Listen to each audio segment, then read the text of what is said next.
जंगल के आंचल में बसा था एक छोटा सा और बेहद खूबसूरत गांव, हरियाली गांव। यह किसी सुंदर चित्र जैसा दिखता था, जहां मिट्टी की सफेद दीवारों वाले घर थे, छोटी छोटी खिड़कियां थीं और चारों ओर मखमली हरी घास और रंग बिरंगे फूल खिले रहते थे। जब सुबह की सुनहरी धूप धरती पर उतर मुस्कुराने लगता था। इसी खुशहाल गांव में जानवरों का एक संयुक्त परिवार रहता था। इस परिवार में सबसे नई सदस्य बनकर आई थी मिनी लोमड़ी। मिनी एक बहुत ही चतुर, प्यारी और सलीकेदार घरेलू बहू थी। दुबला पतला शरीर, रेशमी नारंगी रोएं, लंबी पूंछ और चमकती आंखों वाली मिनी के चेहरे पर हमेशा एक मीठी मुस्कान खिली रहती थी। मिनी का विवाह भोलू भालू से हुआ था। भोलू नाम की तरह ही सीधा साधा, गोल मटोल और भूरे बालों वाला एक नेक दिल भालू था। घर की मुखिया मिनी की सास सरला भालू थी। सरला जी स्वभाव से थोड़ी कड़क और हर बात में कमी निकालने वाली थी। वहीं पड़ोस में रहता था चुगली काग, एक काला कौवा, जिसे दूसरों की बुराई करने में बड़ा आनंद आता था। शादी के कुछ दिन तो शांति से बीते। मिनी सुबह सवेरे उठकर आंगन बुहारती और रसोई का काम संभालती। एक दिन सरला भालू ने गंभीर होकर कहा, मिनी, हमारे परिवार का नाम पूरे जंगल में है। यहाँ की साफ सफाई और मान मर्यादा अब तुम्हारे हाथ में है।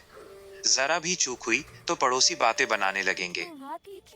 मिनी ने बड़ी विनम्रता से उत्तर दिया, जी माँ जी, आप निश्चिंत रहें, मैं पूरी समझदारी से काम करूंगी। अगली सुबह मौका पाकर चुगली काग सरला भालू के पास आया और धीरे से बोला, सरला जी, आज आपकी बहू जरा देर से उठी है।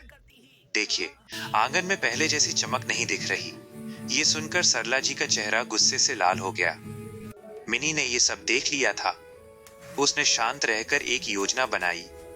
रात के सन्नाटे में मिनी ने आंगन के एक कोने में थोड़ा गीला गोबर डाल दिया, दूसरे कोने में चावल के दाने बिखेर दिए और तीसरे कोने को पूरी तरह साफ कर वहां एक छोटा दिया जला दिया। दूध का दूध और पानी का पानी।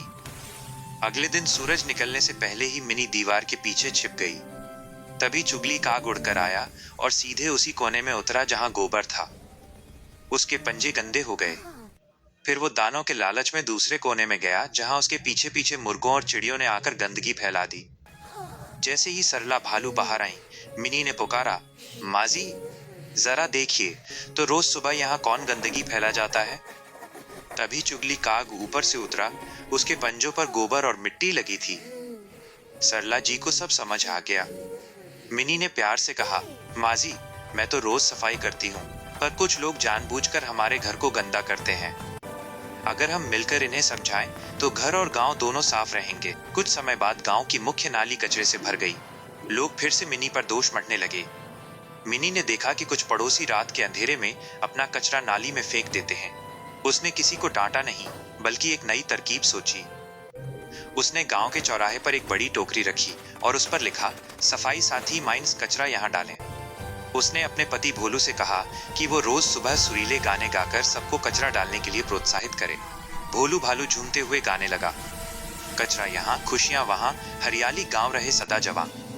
उसका गाना सुनकर सब हंसने लगे और खुशी खुशी कचरा टोकरी में डालने लगे। यहाँ तक कि चुगली काग भी अब सबके सामने टोकरी में कचरा डालने लगा, ताकि वो खुद को जिम्मेदार दिखा सके।